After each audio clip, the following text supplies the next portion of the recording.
தமிழன் தொலைக்காட்சி சொந்தங்களுக்கு கிறிஸ்டோபர் தாஸின் அன்பு வணக்கங்கள். இன்றைய அரசியல் அரங்கம் நிகழ்ச்சிக்காக நம்முடன் இணைந்திருப்பவர் தேசிய அம்பேத்கர் கட்சியின் நிறுவன தலைவர் சாத்தை பாக்கியராஜ் நம்முடன் இணைந்திருக்கிறார். அவரோட நிறைய விஷயங்கள் நம்ம பேசலாம். குறிப்பாக தமிழகத்தில் அரசியல் நிலவரம், பட்டியலின மக்களுக்கு எதிரான நடவடிக்கைகள், அவர்களின் கோரிக்கைகள், நீண்ட காலமான அவர்களோட பிரச்சனைகள் போன்ற பல்வேறு விஷயங்களில் நாம் அவரோடு விவாதிக்க இருக்கிறோம். அவர் வரவேற்று நிகழ்ச்சிக்குள்ளாக செல்லலாம்.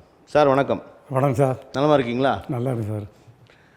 தமிழகத்தின் அரசியல் களம் முன் எப்போதும் இல்லாத அளவிற்கு சூடுபிடித்துள்ளது. அதை பின்னுக்கும் தள்ளும் வகையில் தற்போது காஷ்மீர் பஹல்காமில் அரங்கேறியுள்ள அந்த தீவிரவாத தாக்குதல் சம்பவம் எல்லா கட்சிகளுமே ஒருமித்த குரலாக இந்திய அரசாங்கத்தோடு கைகோர்க்கிறது. இப்போது அடுத்த நகர்வாக தற்போது போர் பதற்றம் தொற்றிக் கொண்டிருக்கிறது. நாளை கூட போர் ஒத்திகை நடைபெறும் என்று மத்திய அரசாங்கம் அறிவித்திருக்கிறது. ஸோ இந்த அளவுக்கு ஒரு விதமான ஒரு நெருக்கடி, ஒரு பதற்றத்தை உருவாக்கி இருக்கிறது அந்த சம்பவம். 26 உயிர்களை பலி கொண்டிருக்கிறது. இந்த விவகாரம் தற்போது அடுத்தடுத்த இந்த நடவடிக்கைகள் எப்படி பார்க்குறீங்க சார்?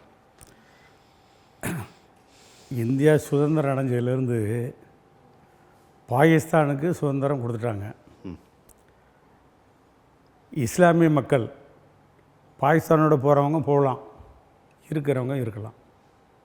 அப்படி போனவங்களாம் தனி நாடாக பிரகடனப்படுத்தி வங்காளதேசம், பாகிஸ்தான் ரெண்டும் சேர்த்து பாகிஸ்தான் சொல்லி பிரித்து கொடுத்துட்டாங்க. அப்போ இஸ்லாமிய மக்கள்லாம் போயிட்டாங்க. இங்கே உள்ள இந்து மக்கள் கொஞ்சம் பேர் அங்கே இருக்கிறவங்க நாங்கள் இருக்கிறோன்னு சொல்லி இருந்துக்கிட்டு இருக்காங்க. இஸ்லாமிய மக்கள் நிறைய பேர் நாங்கள் இந்தியாவில் இருக்கணும்னு சொல்லி இங்கேயும் இருந்துக்கிட்டு இருக்காங்க. இது சுதந்திர நாடு, அதுக்கும் சுதந்திரம் கொடுத்தாச்சு. ஆனால் பாகிஸ்தான் என்ன பண்ணுது, காஷ்மீர் தனி நாடாக பிரித்து கொடுக்கணும் அல்லது எங்களோட பிரித்து கொடுக்கணும் அப்படின்னு கேட்குறாங்க.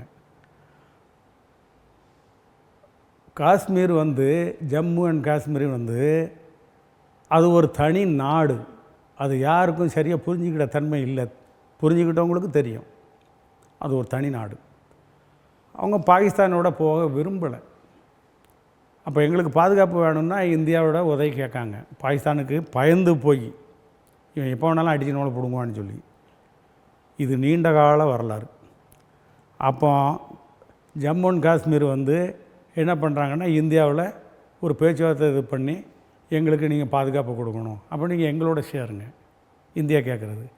அப்போ இந்தியாவோட இணைஞ்ச ஒரு பகுதி. ஸோ அப்படி இணைந்தது தான் அதான் வரலாறு. ஆமாம். ஆனால் பாகிஸ்தானுக்கு அவனுக்கு கிடையாது. பாகிஸ்தானுக்காரன் இவனை எப்படியாவது நம்ம அடித்து பிடுங்கலாம், இவனை தனிமைப்படுத்தி அப்படிங்கிறத அவங்க தீவிரமாக தெரிஞ்ச உடனே தான் இந்தியாவோட இணைஞ்சாச்சு.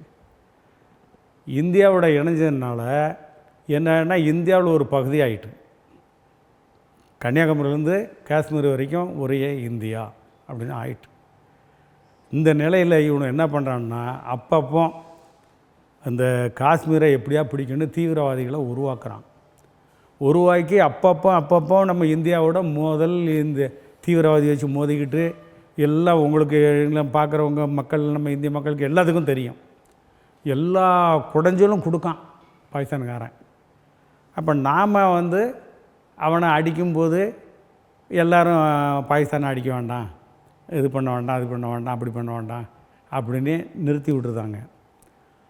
அப்போ வங்காளதேசத்தை தனி நாடாக பிரித்து கேட்கும்போது, நம்ம இந்திரா காந்தி அம்மா இருக்கும்போது என்ன பண்ணுறாங்கன்னா, அது தனி நாடாக அப்போ தான் ஒரு பெரிய போர் வருது.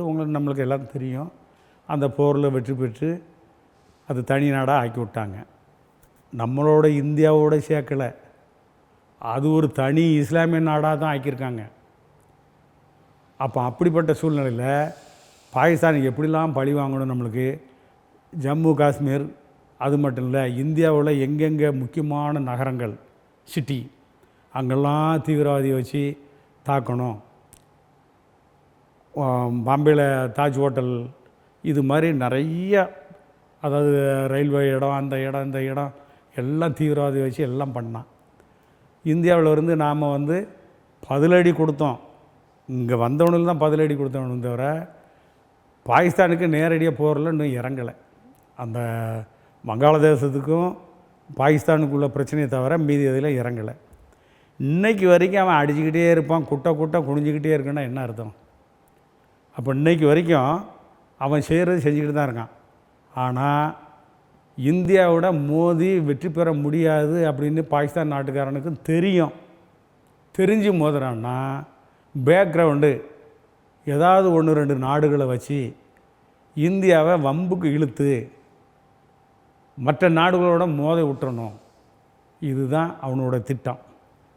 அப்போ இன்றைக்கி இருக்கிற இந்தியா வந்து நம்ம இன்றைக்கி காங்கிரஸ் பிஜேபி அரசு அந்த பிரிவினைக்கே நம்ம போக வேண்டாம். இன்றைக்கி இருக்கிற சூழ்நிலையில் பிரதமர் இன்றைக்கி மோடி வந்து இன்றைக்கி ஒரு நல்ல ஒரு எதிர்காலத்தை கொண்டு வந்துட்டு இருக்கார். உலக நாடு அளவில் இந்தியாவை பெருமைப்படுத்தி கொண்டு வந்துக்கிட்டே இருக்கார். இதில் எப்படி மோதன்னு வைக்கணும், மோத வேண்டிய கட்டத்துக்கு வந்துட்டு இப்போ எதிர்கட்சிகள் எல்லாமே காங்கிரஸ் உள்பட எல்லா கட்சிகளும் பாகிஸ்தானை அடித்தே ஆகணும்னு முடிவுக்கு எல்லோரும் வந்துட்டாங்க. அப்போ மோடி அரசு வந்து இதில் கொஞ்சம் யோசனை பண்ணுறாங்க. அடிக்க வேண்டான்னு சொல்லலை, யோசனை பண்ணுறாங்க. ஒன்று கட் பண்ணி இது எந்த திட்டத்தை கொண்டு வருதுன்னா இஸ்ரேல் திட்டத்தை கொண்டு வருது. இஸ்ரேலுக்கு வந்து எதிராக செயல்படுறது வந்து ஈரான். அவன் ஈரானை அடிக்கலை, ஈரான் இந்த சின்ன சின்ன சிதறுகள், இந்த பிசுறுகள், அதாவது தீவிரவாதிகள் இவனுக்கு பூரா சப்போர்ட் பண்ணுறான். அப்போ அவனை அடித்தோம்னா இவனுக்கு பூரா உள்ளே வந்துடுவான். அதனால் இஸ்ரேல் என்ன பண்ணுறான், காசாவில் அடித்த மாதிரி பக்கத்து நாட்டில் இருக்கிற தீவிரவாதியை பூரா முதல்ல அடிக்கான். ஏன்னா அங்கே அடிக்கும்போது இவனு வந்து உள்ளே நுழைஞ்சி சீரழிஞ்சிடக்கூடாது, நம்ம சீரழிஞ்சிடக்கூடாது. அப்போ இவனில் பூரா காலி பண்ணணும். இவனில் பூரா இஸ்ரேல் அடிக்கான், எல்லாம் காலி பண்ணுறான். காலி பண்ணிவிட்டு கடைசியில் இஸ்ரேல் அடிப்பான். அப்போ தான் இஸ்ரேல் வந்து ஈரானை அடிப்பான். அப்போ ஈரானுக்கு வந்து இங்கே சப்போர்ட்டுக்கு ஒரு சிதறுகளும், அதாவது சின்ன சின்ன தீவிரவாத இயக்கங்கள் இல்லாமல் போயிடும், காணாமல் போயிடும். இது மாதிரி இந்தியா டைரெக்டாக இப்போ பாகிஸ்தானை அடிக்கலாம், எவன் வந்தால் நம்ம அடித்து பார்க்கலாம். சைனா டைரெக்டாக பாகிஸ்தானுக்கு சப்போர்ட்டாக இந்தியாவுக்கு எதிராக நேரடியாக களத்தில் இறங்கணுன்னா இறங்காது. அவன் வந்து எந்த நாட்டிலையும் டைரெக்டாக இறங்க மாட்டான். யாருக்கிட்டாவது திரி கூட்டி விட்டுருப்பான், ஏவி விட்டுக்கிட்டே இருப்பான். இப்படி தான் அவனுடைய பிளான். அதனால் இந்தியாவும் பாகிஸ்தானுக்கு எதிரான ஒரு காலகட்டத்தில் ஐரோப்பா கண்ட்ரி எல்லாமே, எல்லா நாடுமே யாருக்கு, அமெரிக்கா உள்பட யாருக்கு சப்போர்ட்டு, பாகிஸ்தானுக்கு சப்போர்ட்டு. நம்மளுக்கு சப்போர்ட்டு யார், ரஷ்யா. அப்போ அப்படி இருக்கும்போது இன்றைக்கி ஐரோப்பா கண்ட்ரி ஃபுல்லாக இன்றைக்கி வந்து பாகிஸ்தானுக்கு எதிராக குரல் கொடுக்க ஆரம்பிச்சிருக்காங்க. இந்தியாவுக்கு ஆதரவு கொடுப்போன்னு சொல்லிக்கிட்டு இருக்காங்க. இது எந்த சூழ்நிலையில் வருது, இந்தியா இப்போ யோசனை பண்ணிக்கிட்டு தான் இருக்குது. அடிக்க வேண்டான்னு சொல்லலை, அடிக்க வேண்டான்னு நிறுத்தலை, அடிக்கணும். சுற்றி இருக்கிற வளையத்தை பூரா நாம் கண்ட்ரோலில் வச்சுக்கிட்டு பாகிஸ்தானை லாஸ்ட்டாக போட்டு அடிச்சுன்னா அவன் எந்திக்க முடியாது. ஏற்கனவே அவன் பிச்சைக்கார நாடாக ஆகிட்டான், எல்லாத்துக்கும் தெரியும். இதுக்கு மேலே அவன் மோதினான்னா அவன் குடிக்க கஞ்சிரு கூட கிடைக்காது. அப்படிப்பட்ட பாகிஸ்தான் நம்மளை நீங்கள் அடித்தா நாங்கள் பதில் தாக்கல் பண்ணுவோம், ஒரு மிரட்டல். அடிச்சிடக்கூடாதுன்னு பயந்து தான், நம்மளை அடிச்சிடக்கூடாதுன்னு ஒரு பயத்தில் நீங்கள் அடித்தா நாங்களும் அடிப்போம். ஏன் இப்போ அடிச்சுப்பார், நாங்கள் எல்லா வேலையும் பண்ணிக்கிட்டு இருக்கோன்னு உனக்கு தெரியுதுல்ல, அடிச்சுப்பார். அப்போ இன்றைக்கி இருக்க பாகிஸ்தானை வந்து போட்டு தள்ளுறதுக்கு ரொம்ப நேரம் ஆகாது இந்தியாவுக்கு. இந்தியா வந்து இவனுக்கு இன்னும் எவன் சப்போர்ட்டில் இருக்கான், எவன் எப்படி களம் இறங்குவான், எவன்லாம் வரமாட்டான், இந்த மாதிரி ஒரு சூழ்நிலையில் இன்றைக்கி இந்தியா ஒவ்வொரு ஸ்டெப்பாக எடுத்துக்கிட்டு இருக்காங்க. அதில் மாற்றுக்கிறதே கிடையாது. இதை வச்சு ஒரு சில அரசியல்வாதிகள் நாங்கள் ஆதரவு தந்துட்டு ஏன் அடிக்கலை, அது ஒன்று. இன்னொரு குரூப்பு தமிழ்நாட்டில் சும்மா கிடந்துட்டு இவனுங்க சூரியனை பார்த்து நாய் குலைக்கிற மாதிரி இவனுங்க பாகிஸ்தான்கிட்ட நம்ம மோதக்கூடாது. யாருக்கு, பாகிஸ்தானுக்கு சப்போர்ட்டு. இந்தியாவில் இருந்துக்கிட்டு பாகிஸ்தானுக்கு சப்போர்ட்டாக பண்ணுறான். பாகிஸ்தான் நம்மளுக்கு எதிராக எல்லா வேலையும் பண்ணிக்கிட்டு இருக்கான்.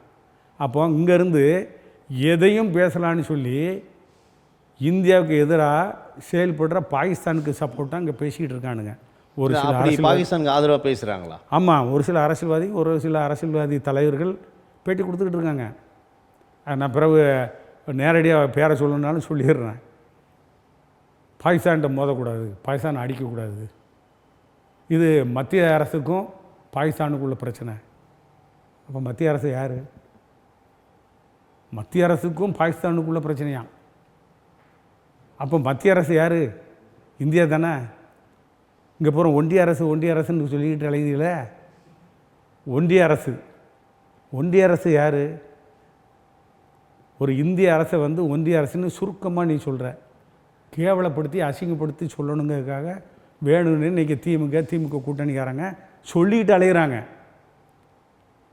அப்போ ஒன்றிய அரசில் ஒரு ஒன்றிய உள்ளே இருக்கிற ஒரு தமிழ்நாடு என்னது? ஒரு பஞ்சாயத்து. கான்ஸ்டியூஷன் அதானே, ஒரு பஞ்சாயத்து தானே. ஒன்றியங்களின் அரசு தானே இந்தியா. அது தவறு எதுவும் இல்லையே. அதாவது ஐரோப்பாவில் வந்து என்ன சொல்ற யூனியன் ஆமாம், யூனியன் ஆஃப் தி ஸ்டேட்ஸ்.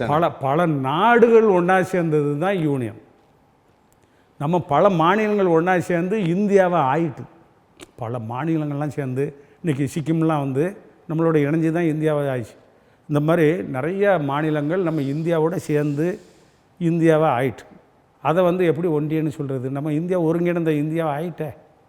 அவங்க அப்படி இல்லை, எல்லா நாட்டுக்காரன் சேர்ந்து ஒரு ஒன்றிணைஞ்சு இருக்காங்க. அதான் ஒன்றியங்கள்னு சொல்லலாம். நாம் ஒருங்கிணைந்த நாடாயிட்டு. திரும்ப நாடுன்னு சொல்கிறதுக்கு பதிலாக ஒன்றியன்னு சொல்கிற. சரி, ஒன்றியத்துக்குள்ளே இருக்கிற தமிழ்நாடு யார்? ஒரு பஞ்சாயத்தா? இங்குள்ள முதலமைச்சர் யார்? பஞ்சாயத்து தலைவரா?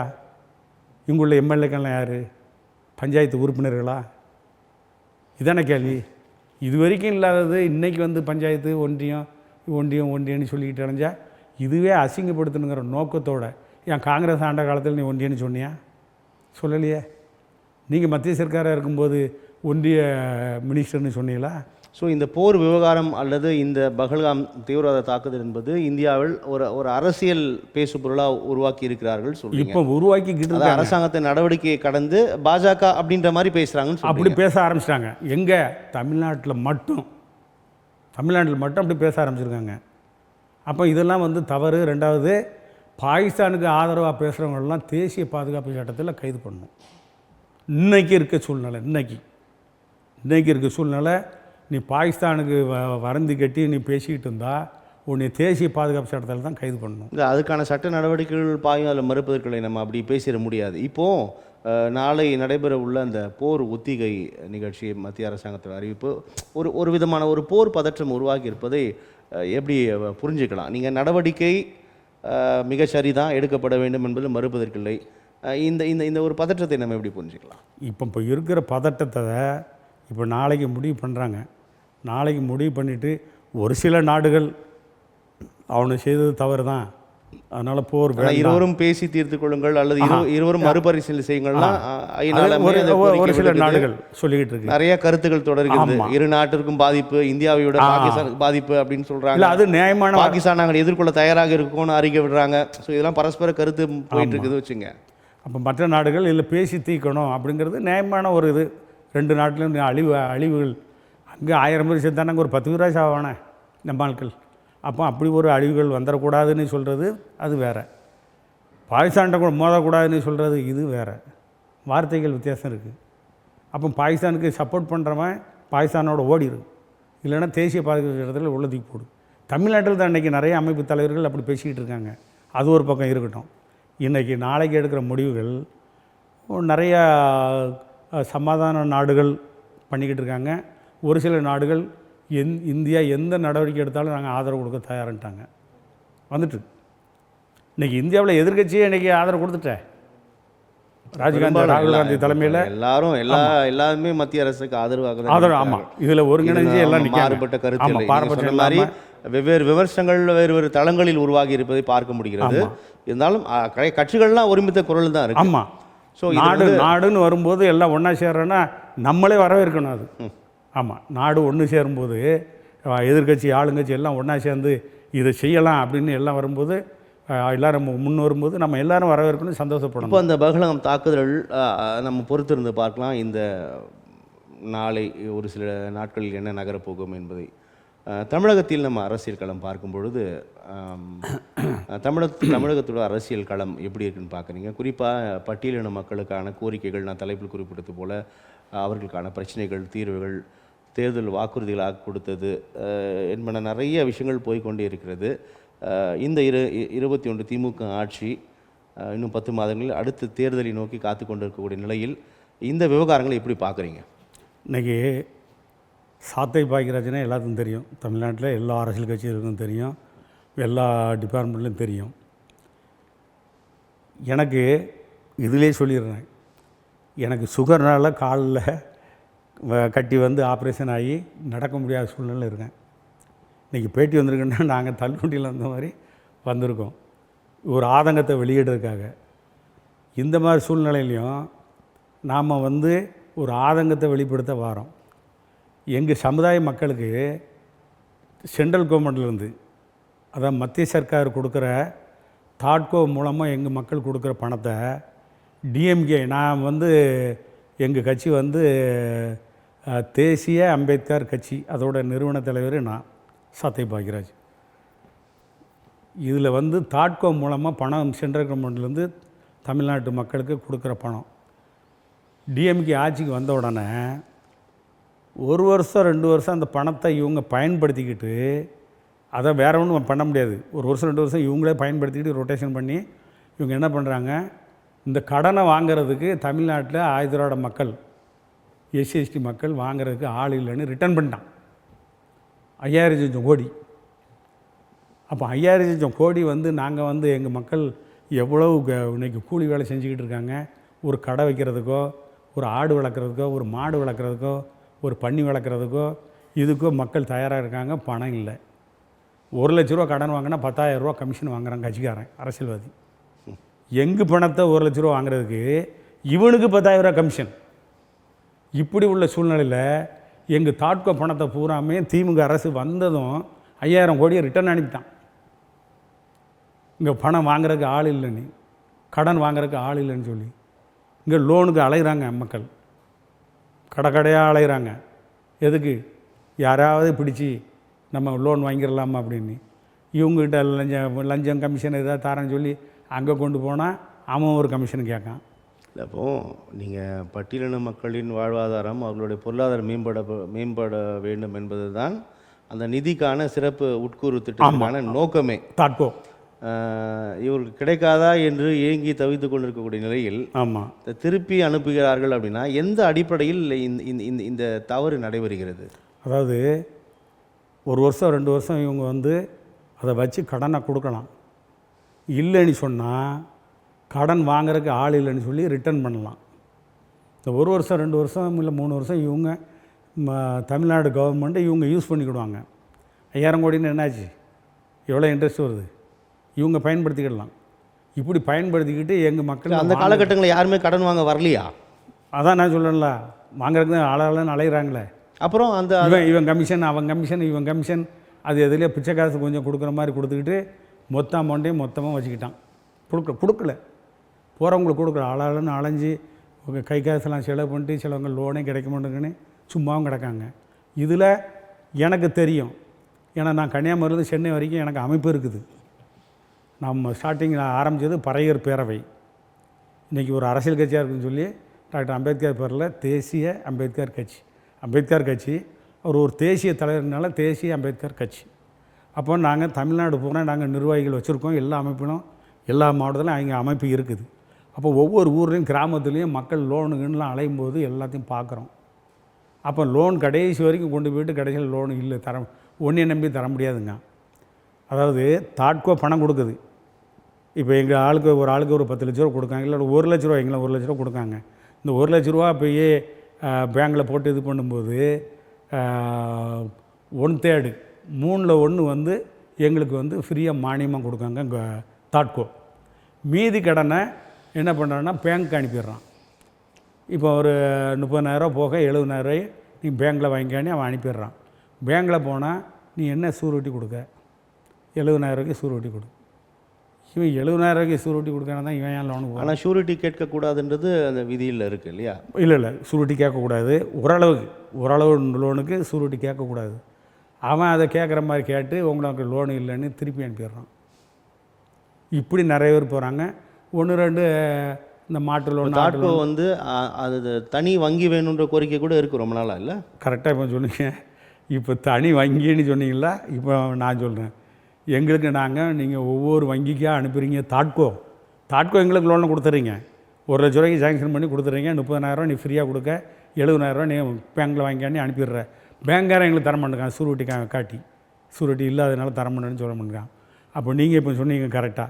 எங்களுக்கு நாங்கள் இப்போ கேட்குறது தாட்கோ மாதிரி எங்களுக்குன்னு ஒரு வங்கி உருவாக்கு, எங்களுக்குன்னு. அப்போ எங்கள் வங்கின்னு தான் தருவான்ல. இப்போ நீங்கள் கரெக்டாக அந்த பாயிண்ட்டை பிடிச்சி விட்டீங்க. நாங்கள் போராடிட்டு இருக்கோம். தாட்கோ மாதிரி எங்களுக்கே ஒரு வங்கி உருவாக்கு. நீ தாட்கோவில் வந்து அந்த வங்கி கூட அந்த வங்கியை எங்களுக்கு டைரெக்டாக தரட்டும். இதுதான் எங்களுடைய போராட்டம். இப்படி தான் நடந்துக்கிட்டு இருக்குது. எங்களோட தாட்கோ பணத்தை அரசு யூஸ் பண்ணிவிட்டு வாங்கக்கு ஆள் இல்லைன்னு அனுப்புகிறானோ. எவ்வளோ பெரிய அநியாயம் பாருங்கள். அது மட்டும் இல்லை பாருங்கள், இன்றைக்கி தமிழ்நாட்டில் எவனோ எங்கே ஒருத்தன் செத்தான் 2 பேர் செத்தான்னா முதலமைச்சர் ஓடுறாரு, மாலை வைக்காரு, 10 லட்சம் 20 லட்ச ரூபா கொடுக்காரு, எல்லாம் இது பண்ணுறாரு. ஓகே, நல்ல விஷயம். முதலமைச்சரே நேராக போய் ஒருத்தன் அப்படி செத்துட்டான் இப்படி செத்துட்டான், இல்லை இப்படி ஆகிட்டுன்னு நேரில் போகிறது ரொம்ப சந்தோஷம். ஆனால் கள்ளச்சாராயத்தில் விழுப்புரம் செங்கல்பட்டு ஏரியாவில் செத்தவங்க பூராமே கிட்டத்தட்ட 20 பேருக்கு மேலே வன்னியர்கள். அந்த மக்களை குறை சொல்ல, வன்னியர்கள். அந்த வன்னியர்களாக செத்த உடனே என்ன பண்ணுறாங்க, கள்ளச்சாராயத்தில் இறந்த உடனே இதை மூடி மறைக்கிறதுக்காக ஒருத்தருக்காக 10 லட்சம் கொடுத்து ஆஃப் பண்ணுறான். ஒருத்தன் சாவுக்கு எவ்வளவு? 10 லட்சம். 10 லட்சத்துக்கு கொடு, நீ 10 லட்சத்துக்கு கொடு, 50 லட்சத்துக்கு கொடு, அதை நாங்கள் குறை சொல்லலை. பாவம் உயிரிழந்தவங்க, சரி கொடுத்துரு. அடுத்த கட்டமாக நீ கள்ளச்சாராயத்தை பூரா ஒழிச்சிருவேன்னு சொன்னேன். கள்ளக்குறிச்சியில் இன்றைக்கி 69 பேர் செத்தாங்க. 69 பேர். இந்த 69 பேர் செத்ததுக்கு அதே 10 லட்ச ரூபா கொடுத்துட்டேன் அமுக்குறன்னு. ஆனால் முதலமைச்சருடைய தங்கச்சி எம்பியாக இருக்குது கனிமொழி, எங்கள் மாவட்டம் தூத்துக்குடி மாவட்டம் தான் இன்றைக்கி எம்பி. அந்த அம்மா எதிர்க்கட்சி டிஎம்கே எதிர்க்கட்சியாக இருக்கும்போது அந்த அம்மா பேட்டி கொடுத்தது, பேட்டி நீங்கள் எல்லோரும் பார்த்துருப்பீங்க, இன்னும் இருக்குது, நிறைய டிவியில் ஓடிக்கிட்டு இருக்குது. அந்த அம்மா என்ன பேட்டி கொடுத்துச்சு, இந்தியாவிலேயே அதிக இளம் விதவைகள் தமிழ்நாட்டில் தாண்டிச்சு. அந்த அளவுக்கு இவங்க வந்து டாஸ்மாக் ஆரம்பித்து எல்லாம் செத்துக்கிட்டு இருக்கு. இளம் விதவைகள் தமிழ்நாட்டில் அதிகம். நாங்கள் வந்தால் முதல் வேலை டாஸ்மாகை ஒழிப்போம் அப்படின்னுச்சு. இன்றைக்கி இந்த 69 பேர் செத்தது பூரா கிட்டத்தட்ட 60 பேருக்கு மேலே பறையன். ஒரு 9 பேர் தான் வன்னியர், மற்றதெல்லாம். இந்த 69 இளம் விதவைகளை நீ பார்க்கறக்கு நீ போனியா? நீ தான் சொன்ன இளம் விதைகள். இந்த ஆட்சியில் இப்போ நடந்திருக்க இந்த 69 இளம் விதைகளை நீ பார்க்க போனியா? போகல. ஏன் முதலமைச்சர் எடுத்துக்கிட்டோம், 69 பேர் செத்ததுக்கு இந்த முதலமைச்சர் இன்றைக்கு வரைக்கும் பார்க்க போகலங்க. கள்ளக்குறிச்சியில் இறந்தவங்களுக்கு இன்றைக்கு வரைக்கும் முதலமைச்சர் போகலை. தீண்டாமல் பார்க்காரோ என்னமோ தெரியல. எனக்கு உனக்கு பூரா செத்துக்கு பூரா பறையன். அப்போ இவர் தீண்டாமல் பார்க்காரோ என்னமோ தெரியல. நாங்கள் அந்த கோணத்தில் தான் நாங்கள் பார்க்கோம். அதே 10 லட்ச ரூபா கொடுத்தீங்க, ரைட். 23 உடலை ஒன்றா போட்டு எரிச்சானுங்க. கள்ளச்சாராயத்தில் செத்தவனை என் அடக்கம் பண்ணுறதுக்கு இடமே இல்லையா? 69 பறையனை ஒன்றா போட்டு தீயை வச்சு எரிச்சானுங்க. எவ்வளோ பெரிய கொடுமை பற்றில. அப்போ இந்த கள்ளச்சாராயத்தை ஒழிக்கிற வேண்டியது யார்?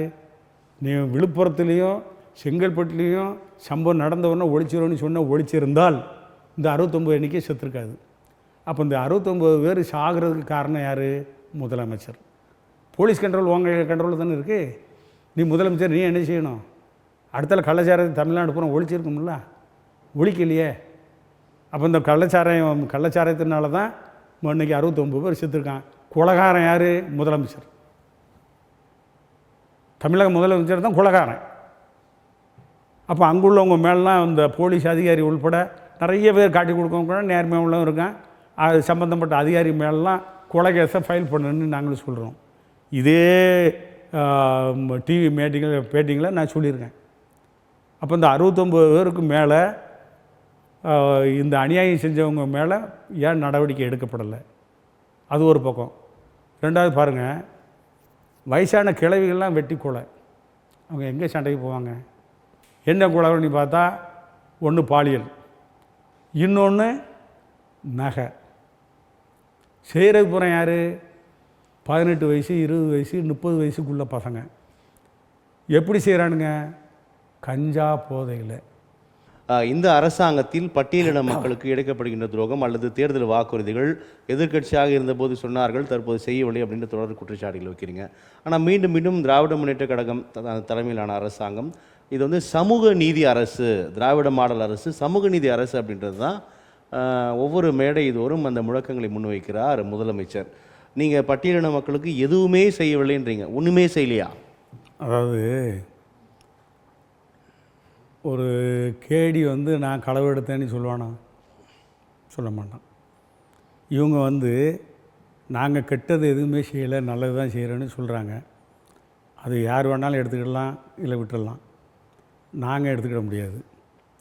ஏன்னா எங்களுக்கு எதிராக செயல்படுற ரொம்ப ரொம்ப திட்டங்கள் வந்து எங்களுக்கு எதிரான செயலாக தான் இருக்குது. வேங்கவேல் பிரச்சனை தமிழ்நாடு பூரா பரபரப்பாகிடுச்சு. வேங்கவேல் பிரச்சனையில் இன்றைக்கி எங்கள் சமுதாயத்தை சேர்ந்த சகோதரன் திருமாவளவன் அந்த கூட்டணியில் இருக்கார். அவர் நினச்சா ஒரு மிரட்டல், எங்கள் வேங்கவேலில் உண்மையான குற்றவாளியை தூக்கி அரெஸ்ட் பண்ணலன்னு பண்ணால் நான் அன்றைக்கி கூட்டணி விட்டு வெளியே போயிடுவேன்னு ஒரு சின்ன வார்த்தை விட்டாலே பரபரப்பாயிரும். ஆனால் அவர் சொல்ல மாட்டேங்காரு. அவரும் ஆர்ப்பாட்டம் பண்ணுறாரு. உண்மை குற்றவாளி கூட்டணியிலிருந்தே நாங்கள் வலியுறுத்தி கொண்டிருக்கிறோம், கூட்டணியிலிருந்தே கோரிக்கைகள் முன்வைக்கிறோம். சிஎம் வந்து ரொம்ப எங்களோட ஆக்சஸில் இருக்கிறாரு. ஏன்னா இந்த கேள்விகள் முன்வைக்கிறாங்க, நீங்கள் என்ன அழுத்தம் கொடுக்குறீங்க அப்படின்னு. வேறு என்ன அழுத்தத்தை கொடுக்க முடியும்? எப்போதும் நான் பேசக்கூடிய இணைப்பில் இருக்கிற முதலமைச்சர், அவர்கிட்ட நாங்கள் வந்து தொடர்ந்து வலியுறுத்தி கொண்டே தான் இருக்கிறோம் என்கிறார் திருமாவளவன். அது வந்து மக்களை சமாளிக்கிற வேலை. அவர் வேறு ஒன்றும் இல்லை. கூட்டணி விட்டு நான் வெளியே போகிறேன், ஒரு வார்த்தை நீ சொல்லிப்பார், அடுத்த நிமிஷம் என்ன நடக்குன்னு பாரு.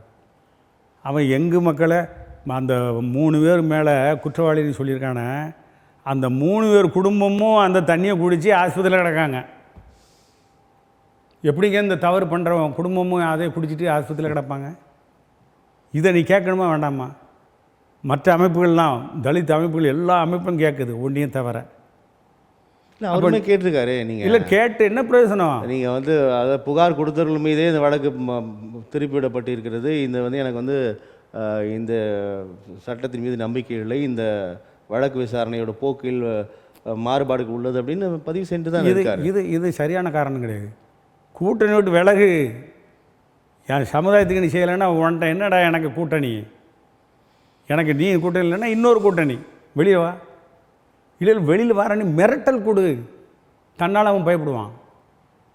அப்போ திருமாவளவனுக்கு 2 MP சீட்டு கிடைச்சாலும் சரி, 4 MLA சீட்டு கிடைச்சாலும் சரி, கோடிக்கணக்கில் பணம் வேணும், மதிப்பு மரியாதை வேணும், விளம்பரம் வேணும், எவங்க கூடயும் போவேன்னா போ. இந்த சாதியை பயன்படுத்தாத. நான் மக்களுக்காக, நான் தமிழுக்காக, நான் எஸ்சி எஸ்டிக்காக இல்லையா, நான் பொது தலைவர்னா பொது தொகுதியில் போய் போட்டியிடு. எதுக்கு தாத்தா ரெட்டமலை சீனிவாசனரும் டாக்டர் அம்பேத்கரும் உருவாக்கின எஸ்சி எஸ்டி சலுகையில் உள்ள ரிசர்வ் தொகுதியில் ஏன் போட்டியிடுற?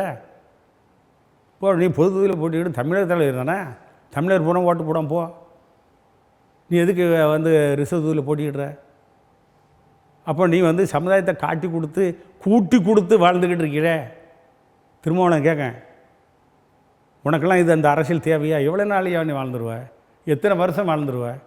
போகும்போது நீ எத்தனை ஆயிரம் கோடியாக கொண்டு போயிடுவ? நீ இப்போ எத்தனை ஆயிரம் கோடி வேணாலும் சம்பாத்தியம் பண்ணியிருக்கலாம். நீ போகும்போது என்னத்தையா கொண்டு போகிற? இந்த சமுதாயத்துக்கு உண்மையாக உழைக்க போய் தான் இன்றைக்கி டாக்டர் அம்பேத்கர் வந்து மக்கள் மத்தியில் நிற்கார். எத்தனையோ தலைவர் உருவாங்கினாங்க. ஆனால் டாக்டர் அம்பேத்கர் இன்றைக்கி விசிகா மீது நீங்கள் எழுப்பக்கூடிய கேள்விகள் புரிந்து கொள்கிறேன். ஒட்டுமொத்தமாக தமிழ்நாடு சட்டசபையில் 44 பட்டியலினத்தை சேர்ந்த உறுப்பினர்கள் இருக்கிறார்கள் எல்லா கட்சிகளிலும். ஆமாம், அவர்கள் யாருமே பேசுவதே இல்லை அப்படின்ற விமர்சனம் முன்வைக்கப்படுது. கரெக்ட். ஒருத்தன் ஏடிஎம்கில் இருப்பான், நான் ஏடிஎம்கே ஜாதிம்மா, ஒருத்தன் டிஎம்கேல இருப்பான், நான் டிஎம்கே ஜாதிங்க. நீ வந்து எஸ்சி அமைப்பு இந்த சமுதாய தலைவர்னு சொல்லிட்டு வந்தேன். வரும்போது நான் சேரி புயல்னு வந்தேன்.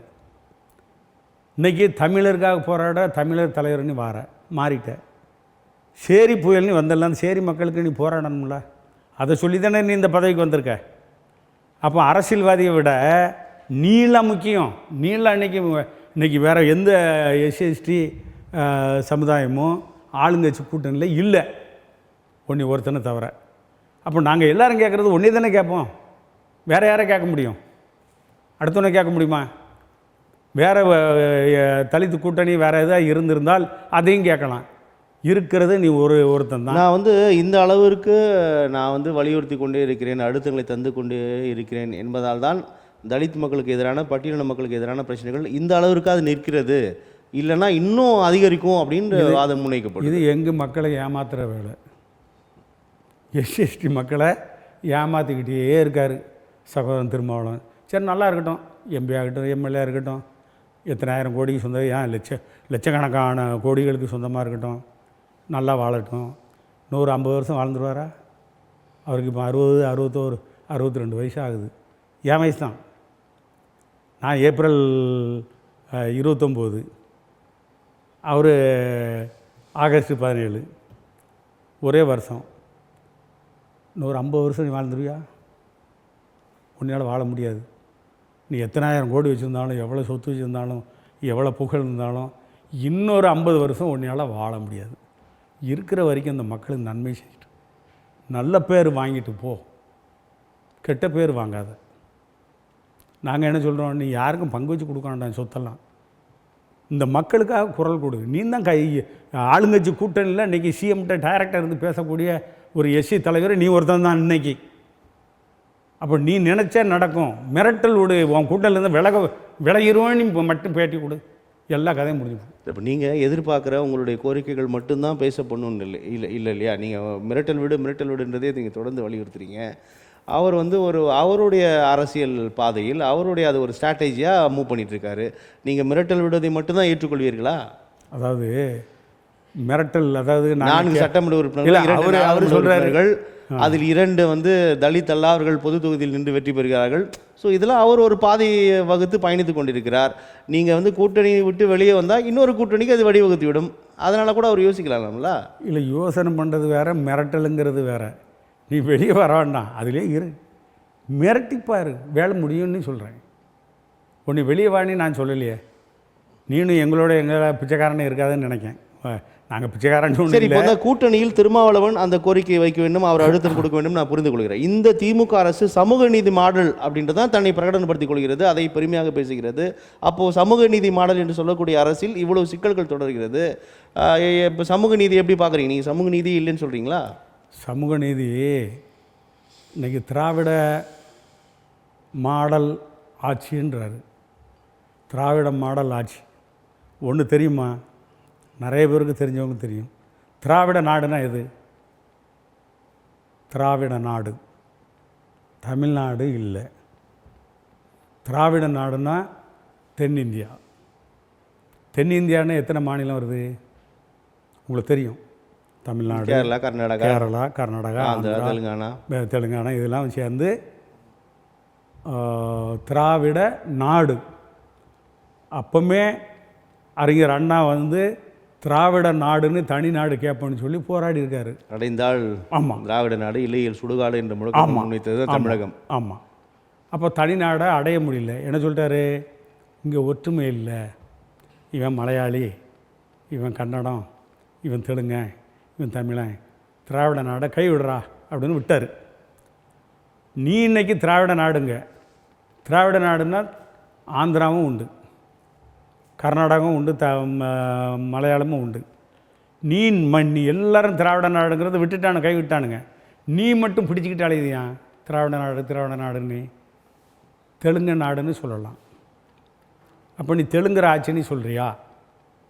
இதுதான்டா தெலுங்கர் மாடல் ஆட்சி அப்படின்னு சொல்கிறியா? நீ என்ன சொல்லணும்? இதுதான்டா தமிழ்நாடு மாடல் ஆட்சி, அதெல்லாம் சொல்லணும். இன்றைக்கி இருக்க நம்ம தமிழ்நாட்டு முதல்வர் வந்து தமிழ்நாட்டு மாடல் ஆட்சி அப்படின்னு சொல்லி பெருமைப்படலாம். இன்னும் இதுதான் திராவிட மாடல் ஆட்சின்னு சொன்னால் அப்போ நாங்கள்லாம் இப்போ தெலுங்கர் ஆட்சி நடத்திக்கிட்டு இருக்கோம்னு சொல்லி தான் அர்த்தம். அர்த்தம் தான் இது தெலுங்கர் ஆட்சி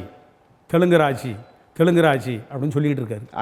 அனைவரையும் உள்ளடக்கியது திராவிட மாடலுக்கான விளக்கம் அப்படின்றது அனைவரையும் உள்ளடக்கி நாங்கள் ஆட்சி நடத்தி கொண்டிருக்கிறோம் சொல்கிறாரு.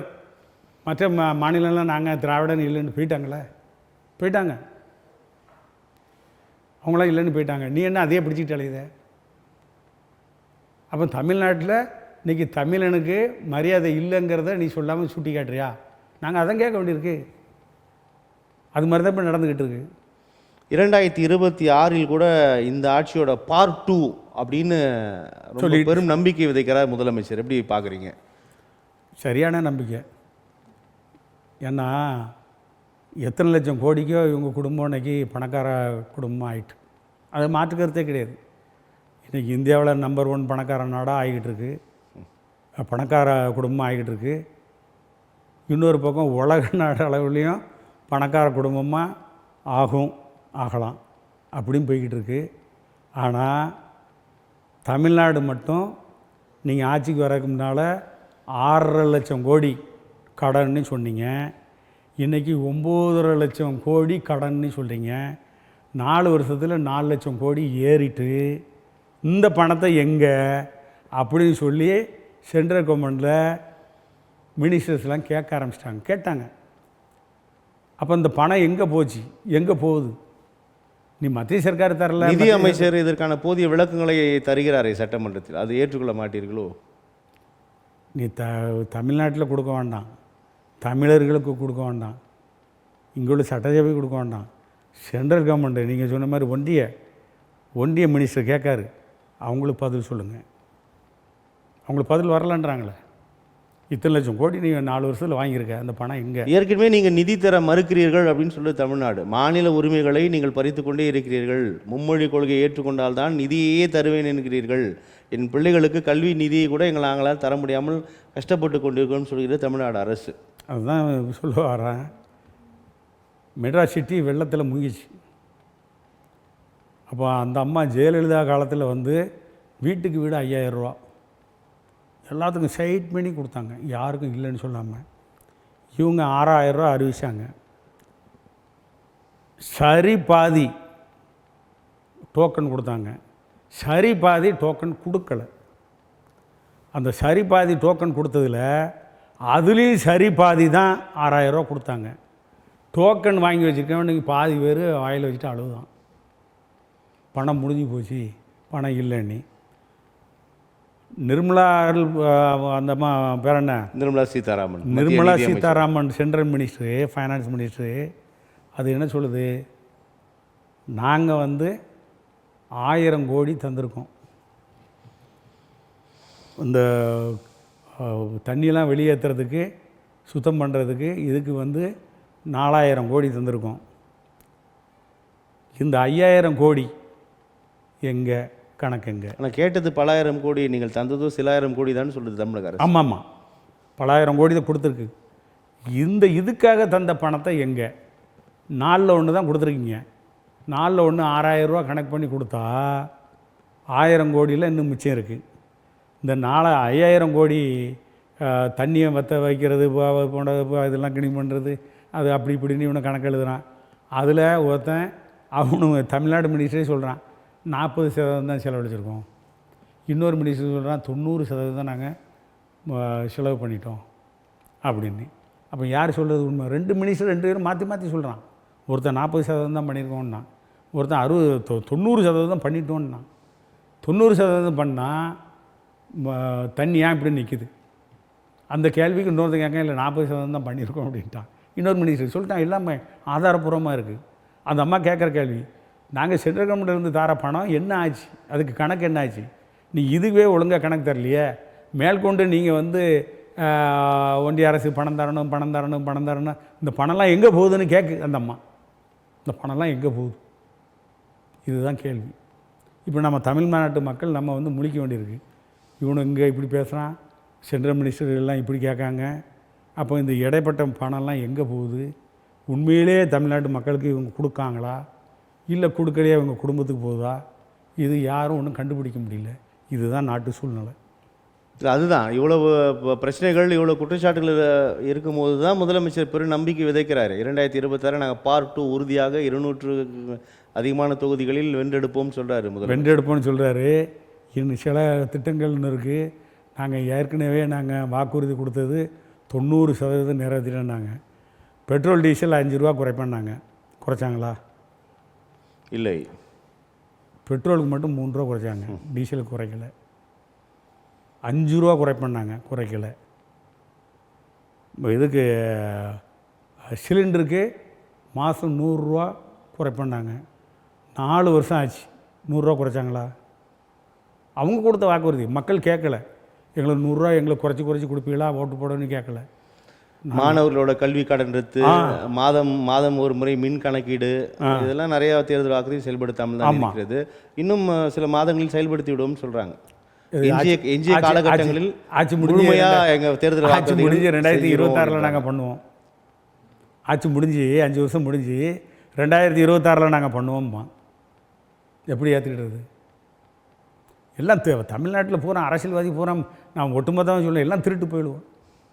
எல்லாம் திருடுவான். என்னத்தை சொல்கிறது, யாரை நம்புறது? இன்றைக்கி தமிழ்நாட்டில் யாரை முதலமைச்சரை தேர்ந்தெடுக்கிறது? எவன் நல்லா செய்வான், எவன் நல்லா செய்ய மாட்டான்? இப்படியே தான் மக்கள் யோசனை பண்ண ஆரம்பிச்சிட்டாங்க. அதனால் 5000 6000 கிடைக்குதா, வாங்குறோமா, ஓட்டை போட்டுக்கிட்டு போவோம். காசு இல்லாமல் ஓட்டு கிடையாது, ஓட்டு இல்லாமல் காசு கிடையாது.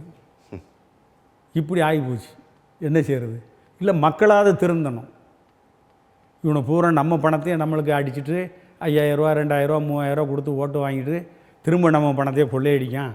அதனால் காசுக்காக ஓட்டு போடக்கூடாது. அரசியல் கட்சியில் நல்லா இருந்தால் ஓட்டு போடு, இல்லைன்னா சுயேட்சையோட நல்லா வேட்பாளர் இருந்தால் ஓட்டு போடு. இப்படி ஒரு மாற்றம் வந்தால் நல்லாயிருக்கும். மாநில உரிமைகளை மீட்டெடுக்க வேண்டும். மாநில உரிமைகளுக்காக தான் திமுக தொடர்ந்து போராடி கொண்டே இருக்கிறது அப்படின்னு திமுக சொல்லுது. எப்படி பார்க்குறீங்க? உயர்மட்ட குழுலாம் கூட அமைச்சிருக்காங்க. மாநில உரிமைகளை மீட்டெடுப்பதற்காக ஓய்வு பெற்ற நீதிபதி தலைமையில் உயர்மட்ட குழுலாம் அமைச்சிருக்காங்க. எப்படி பார்க்குறீங்க? அந்த குழுலாம் அதனால தான் நீட்டை ஒழிக்க முடியவில்லை, அதனால தான் கச்சத்தீவை மீட்க முடியவில்லை அப்படின்னு சொல்கிறாங்க. மாநில உரிமைகள் மாநிலத்தில் இருந்தால் இவை எல்லாவற்றையும் ஒற்றை கையெழுத்தில் எங்களால் செய்து சாதித்திருக்க முடியும்ன்றாங்க. முடியும்னா எப்படி முடியும்? இந்த இதை நீட் தேர்வு கொண்டு வந்ததே காங்கிரஸ் மட்டும் இல்லை. அதாவது மக்கள் எல்லாம் புரிஞ்சுக்கிடட்டும். சுப்ரீம் கோர்ட்டில் கேஸை போட்டு, சுப்ரீம் கோர்ட்டில் நம்ம டிவியை பார்த்துக்கிட்டு இருக்கவங்க எல்லோரும் எல்லா மக்களும் தெரிஞ்சுக்கிட்டோம். சுப்ரீம் கோர்ட்டில் கேஸை போட்டு நீட் தேர்வை ஒழிக்கக்கூடாது, நீட் தேர்வு தான் இருக்கணும், அதில் பாஸ் பண்ணி வராங்க. சாதாரண ஒரு செருப்பு தைக்கிற கூட அதில் வெற்றி பெற்று இன்றைக்கி எம்பிபிஎஸ் ஆகுது அப்படின்னு வாதாடினது யார்? தமிழ்நாட்டில் காங்கிரஸ் தலைவர், முன்னாள் நிதியமைச்சர், அவருடைய மனைவி. நீங்கள் எந்த கட்சியில் கூட்டணியில் இருக்கியா? காங்கிரஸ் கட்சியில் கூட்டணியில் இருக்கிய? அவங்க இன்றைக்கி நீட் தேர்வை நிறுத்தக்கூடாதுன்னு சொல்கிறாங்களே, நீங்கள் நீட் தேர்வு வேண்டான்னு சொல்கிறீங்களே. அப்போ இதில் என்ன அர்த்தம்? வேறு ஒன்றும் வேண்டாங்க. இளைஞர்கள் உள்ள தமிழர் பூரா காப்பாற்றணும் வைக்கணும்னு சொல்லி போராடினானுங்க. யார்? வைகோ, திருமாவளவன், 2 கம்யூனிஸ்டுகள் எல்லாம் போராடினாங்க. அங்கே போட்டு அடித்து கொன்று, விடுதலை புலிகளை கொன்று 1.25 லட்சம் 1.5 லட்சம் பொதுமக்களை இலங்கை நம்ம என்ன தொப்புள் கொடிங்கில் இந்த தொப்புள் கொடியை பூரா 1.5 லட்சம் மக்களை ஒன்றா போட்டு கொன்று ஒன்றா போட்டு பிதைச்சது யார்? இங்கே உள்ள காங்கிரஸ் ஆட்சிலையும் இங்கே உள்ள டிஎம்கே ஆட்சிலையும் இலங்கையில் இங்கே உள்ள இராணுவத்தை அனுப்பி தான். இலங்கை இராணுவத்தால் அடிக்க முடியல விடுதலை புலிகளை. இங்கே உள்ள இராணுவத்தை அனுப்பி தான் அங்கே அடித்து எல்லாம் கொன்னீங்க. இன்றைக்கி நீங்கள் இலங்கை தமிழர்களுக்காக பிஜேபி குரல் கொடுக்க மாட்டேங்குது. கொண்டதே நீங்கள் தானேப்பா, காங்கிரஸும் டிஎம்கே தானே. நீ இன்றைக்கி பிஜேபி அப்போ ஆட்சியில் கிடையாத? இன்றைக்கி பிஜேபி குறை சொல்லணுக்காக நீங்கள் சொல்லிகிட்டு இருக்கீங்களே, என்னங்க அர்த்தம் இது? இலங்கை தமிழரை பூரா கொண்டது பூரா நீங்களா? இதில் மாற்றுக்கிறது உண்டா? இல்லை இவங்க நாங்கள் இல்லைன்னு சொல்ல முடியுமா? கருணாநிதி ஆச்சுங்க. அங்கே மேல்மட்டத்தில் சோனியா தலைமையிலான மன்மோகன் சிங்கோடைய ஆட்சி. இந்த ஆட்சியில் தான் அங்கே எல்லாத்தையும் போட்டு தள்ளினது. இங்குள்ள இராணுவம் போய் தான் போட்டு தள்ளினது. அப்போ இந்த இந்த பாவத்தெல்லாம் செஞ்சது நீங்கள் இன்றைக்கி யார் மேலே பழி போடுறீங்க? என்னங்க அர்த்தம் இது? இனி இது போன்று நடக்காது, இவர்களை நம்ப வேண்டாம். அதனால தான் ரொம்ப வேகமாக வந்து விட்டார் தமிழக வெற்றி கழகத்தின் தலைவர் விஜயும் அவர் கட்சியும். எப்படி பார்க்குறீங்க? அதாவது இப்போ ஏங்கிக்கிட்டு இருக்கோம், நான் இல்லை, தமிழ்நாட்டில் மக்கள்லாம் ஏங்கிட்டு இருக்கு. ஒரு நல்ல முதலமைச்சர் கிடைக்க மாட்டாங்களா? டிஎம்கேலையும் இப்படி தான் இருக்கான், ஏடிஎம்கேலையும் இப்படி தான் இருக்கான். இந்த 2 திராவிட கட்சியை தவிர வேறு எதுவும் வராதா? மொத்தத்தில் தமிழ்நாட்டில் திராவிடம் ஒழிஞ்சாதான் தமிழர்கள் வாழ முடியும். அப்போ இன்றைக்கி வந்து விஜய் ஒரு நடிகராக இருக்கலாம், எம்ஜிஆர் நடிகராக இருந்து, ஆனால் அரசியலில் கலந்துக்கிட்டே நடிகராக இருந்தார், மக்கள் மனசில் நிறைய இடம் பெற்றார். இவர் இளைஞர்கள் மத்தியில் நல்லா இடம் பெற்றிருக்காரு. ஆனால் நாளைக்கு ஒரு மாறுதல் வந்தால் நல்லது தான். இந்த 2 கட்சி வாரதோட இன்னொரு கட்சி, நான் சீமானே போன்ற சொல்லியிருக்கேன், சீமான் தனியாக நின்று இவ்வளோ ஓட்டுகள் வாங்குறாரு, எந்த கட்சியோட கூட்டணி வச்சா ஏகப்பட்ட சீட்டு பிடிப்பார். ஆமாம், சீமானுக்கு அவ்வளோ வலு இருக்குது. தனியாக நின்று இவ்வளோ ஓட்டுகள் எவனும் வாங்க முடியாங்க, அவ்வளோ ஓட்டு வாங்குறாரு. ஆனால் எந்த கட்சியோட கூட்டணி சேர்ந்தால் கண்டிப்பாக கூட்டணி கட்சி, அந்த கூட்டணி கட்சியில் ஒரு அலையன்ஸில் இவங்களும் கூட்டணி கட்சியாக வரலாம், உருவாகலாம். அப்படி அவர் ஸ்ட்ராங்காக இருக்கார். இன்றைக்கி அவர் நடிகர், டைரக்டரு அப்படிங்கிறது சொல்ல வரல. ஒரு நல்ல மனசோட அவரோட சொந்த வாழ்க்கையில் பற்றி நம்ம தலையிட வேண்டாம், அது வேறு. எல்லாத்துக்கும் பர்சனல் வாழ்க்கையில் நிறைய இருக்கும், அந்த வாழ்க்கைக்கு நம்ம போக வேண்டாம். இன்றைக்கி விஜய் அதே மாதிரி நடிகராக இருந்து அரசியலில் வராருன்னா உண்மையிலே வரவேற்போம். அவராது நல்ல ஆட்சி தருவாரா அப்படிங்கிற ஏக்கத்தில் மக்கள் இருக்காங்க. நன்றி சார், உங்களுடைய வருகைக்கு உங்களுடைய கருத்து பகிர்வுக்கு மிக்க நன்றி. ரொம்ப நன்றி சார்.